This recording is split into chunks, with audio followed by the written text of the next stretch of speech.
কি আটকাইছি বেটারে 11 বছর শরীরে দর্শন করতে যাইছি লুঙ্গ অবস্থা লুঙ্গি মুঙ্গি গুলো আছি বেটানে সিটকারি আটকাইয়া অন্তরে পুলিশ দিয়ে ধরাই দিছি।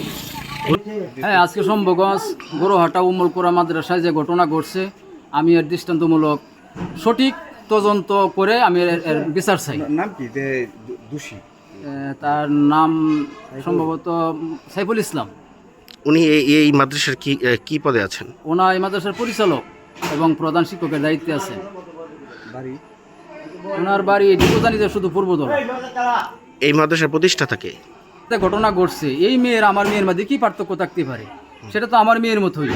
তা আমার মেয়ের সাথে ঘটলেও যেরকম দুঃখ পাইতাম, যে মেয়ের সাথে ঘটছে আমি তদ্রুপ আমি দুঃখ প্রকাশ করতেছি যে এরকম একটা ঘটনা, এটা মানে নেওয়ার মতো না। এর আগেও কি এরকম কিছু করছিল? কার সাথে? এটা বিভিন্ন ধরনের মানুষের সাথেই করে লুচ্চা।